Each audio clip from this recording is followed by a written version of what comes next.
promising more money, more aid.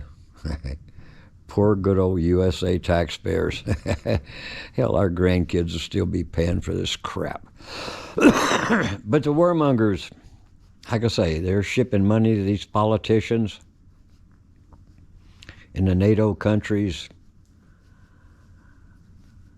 In the good old USA especially, we got some of the biggest. So how's this going to end? Is Russia going to lose? I don't think so. Because what it amounts to is you got two of the biggest clowns in the world. One ruling, Zelensky, Ukrainian clown of a president. To hell with this country, to hell with the destruction, to hell with the people, as long as he's getting filthy rich off of it. No matter how the war ends, if it ends with a treaty or whatnot, Russia keeps east and south, Crimea. Zelensky still has Ukraine. He'll just be filthy richer. If it goes bad and Russia decides to really go after Kyiv and the government, really invade that goddamn country,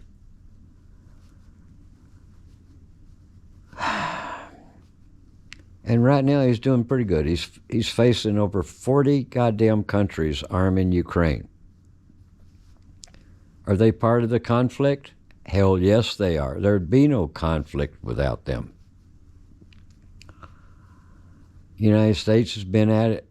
Ukraine, arming them and training and giving aid way many, many, many years back. But even if it goes bad, Ukraine loses, Zelensky gets out of the country, hell, he'll take all his misguided fortune that, well, he's got most of it out of the country already. Let's see. Got a what? Villa in Italy. I think one in France. And in the past year or so, he's got one or two in the United States now. All paid for with good old USA taxpayers' money now. Keep that in mind. Not counting what he's ripped off from Ukraine. So anyway, that's my opinion, folks. I know you don't much give a crap about it, because everybody thinks, poor old Ukraine. Yeah, poor old Ukraine is right.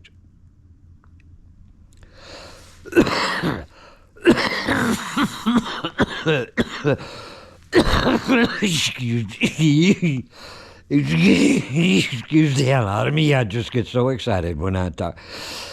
I talk about all this garbage. And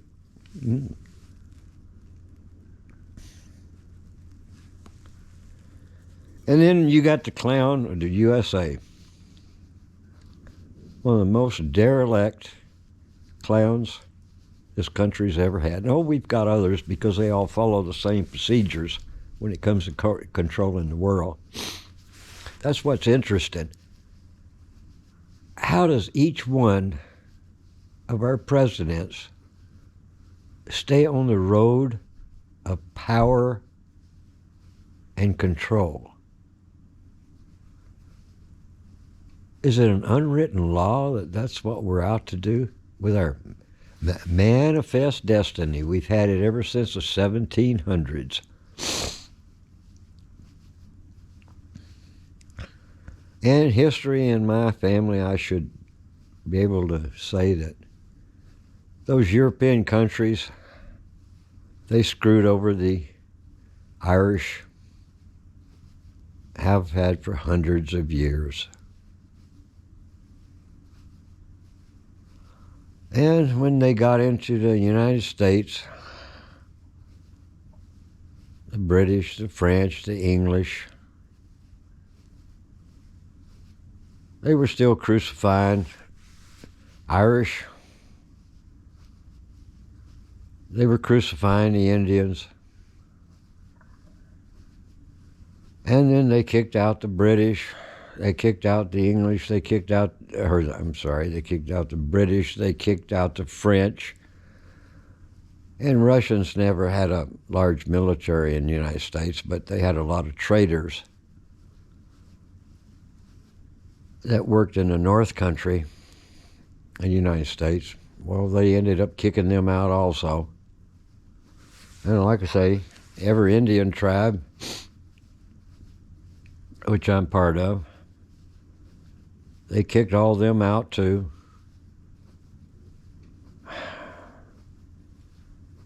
Took control of the whole United States. Anyway, people, you got to understand, Russia is a difficult country, and its people are very difficult to conquer. They would all like to live in peace. Hell, look at all the countries they gave up under the USSR and just became Russia. They let all those countries, 90+% of them, all go back. But you got to remember, like I say, a lot of those countries tried to kill Russia before with Napoleon. And you take Italy, they always seem to be able to want to pick the most powerful country to side with. It's like they sided with Germany. And now they're siding with NATO.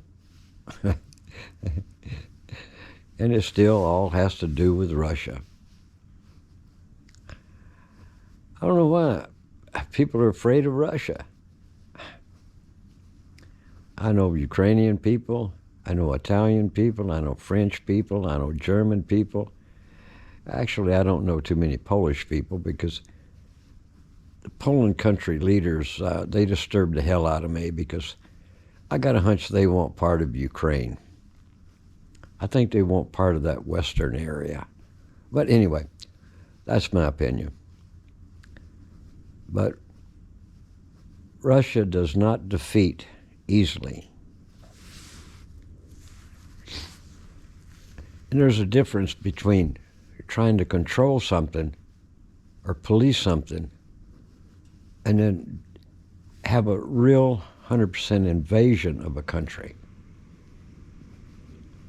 Say, well, Russia invaded Afghanistan. Well, yes, in a way, but it was just try to control Afghanistan, not destroy it. They were trying to fight. And that was the problem with Afghanistan. They should have went into Afghanistan if they had the plans to conquer it, was to go in full force and blow the hell out of the country and the people. But they didn't do that. And that's why after many years,